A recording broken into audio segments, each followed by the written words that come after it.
ہم لوگ سے پوچھتے ہیں قرآن شریف کیوں نازل کیا گیا؟ تو لوگ کہتے ہیں جب اوپننگ سرمنی ہوتی نا، اوپننگ سرمنی آفس کی، تو قرآن شریف پڑھنے کا. جب گھر کا افتتاح ہوتا ہے تو قرآن شریف پڑھنے کا. جب کوئی مر گیا تو قرآن خوانی کرتے. تو قرآن شریف نازل کیا گیا تھا قرآن خوانی کے لیے. اور لوگ کرتے ختم قرآن، ختم قرآن 1 2 3 ختم قرآن کا رمضان میں 3 بار 4 بار 10 بار. الحمدللہ آپ کو ثواب ملے گا، انشاءاللہ ملے گا. لیکن اگر آپ رمضان میں 2 بار ختم قرآن کرتے ہیں، میری یہ رائے رہے گی کہ 1 بار عربی میں پڑھو اور 1 بار ترجمہ پڑھو، وہ بہتر ہے. کم از کم سمجھ میں تو آئیں گا آپ کو. اور اگر آپ چاہتے کہ اوپننگ سرمنی میں قرآن خوانی ہو یا افتتاح ہو گھر کا تو قرآن خوانی ہو، کوئی مر جاتا قرآن خوانی. میں کوئی قرآن کی آیت میں صحیح حدیث میں نہیں جانتا ہوں کہ محمد صلی اللہ علیہ وسلم یا صحابہ کوئی مر جاتا تو قرآن پڑھتے تھے یا کوئی افتتاح کے لیے قرآن پڑھتے تھے. اگر آپ کو قرآن پڑھنے کا ہی ہے تو میں یہ کہتا ہوں کہ آپ قرآن اگر پڑھتے ہیں 100 مائل کی سپیڈ کے اوپر، 30 لوگ کو بلاتے اور 1 گھنٹے میں ختم کرتے، تو میں کہتا ہوں کہ 2 گھنٹے کے لیے بلاؤ، عربی بھی پڑھو ترجمہ بھی پڑھو.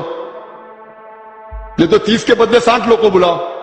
ایک آدمی اگر 1 پارا پڑھتا ہے تو ایک آدمی کو بولا آدھا پارا پڑھو عربی میں اور آدھا پارا ترجمہ پڑھو. کم از کم وہ قرآن تو پڑھنا کا حدیث میں لکھا نہیں، لیکن کم از کم اگر آپ ترجمہ پڑھیں گے تو آپ کو علم تو حاصل ہوگا اور انشاءاللہ کچھ چیز کے اوپر عمل تو کریں گے. تو قرآن کو سمجھ کے پڑھنا بہت ضروری ہے، بہت ضروری ہے. اور ایک مثال میں پیش کرتا ہوں کہ اگر آپ فرانس جاتے ہیں ایک ڈگری حاصل کرنے کے لیے، بی ایس سی کی ڈگری، آپ فرینچ نہیں جانتے، آپ کلاس اٹینڈ کرتے ہیں، کلاس اٹینڈ کرتے ٹیچر استاد آپ کو پی دیتا ہے، پریزنٹ. بزن حاضر ہے، حاضر ہے تو پی لکھتا ہے، present, P four present, English میں پریزنٹ. آپ پورا سال پریزنٹ رہتے، پی ملتا ہے آپ کو، آپ خوش ہے. جب ایگزامینیشن آتا ہے تو کوشچن پیپر، سوال کا جو پیپر ہوتا ہے وہ آپ کو فرینچ میں ملتا ہے. آپ کو فرینچ نہیں آتی، آپ کچھ سمجھ نہیں سکتے، لیکن ایگزامینیشن میں بھی آپ کو پریزنٹ ملتا ہے، پی. کیا آپ جواب دے سکیں گے پیپر کا؟ آپ کچھ سوال ہی نہیں سمجھے تو جواب کیا دیں گے؟ تو یہ پی جو ہے وہ پریزنٹ کے لیے، پاس کے لیے نہیں. آپ ایگزامینیشن میں فیل ہو جائیں گے.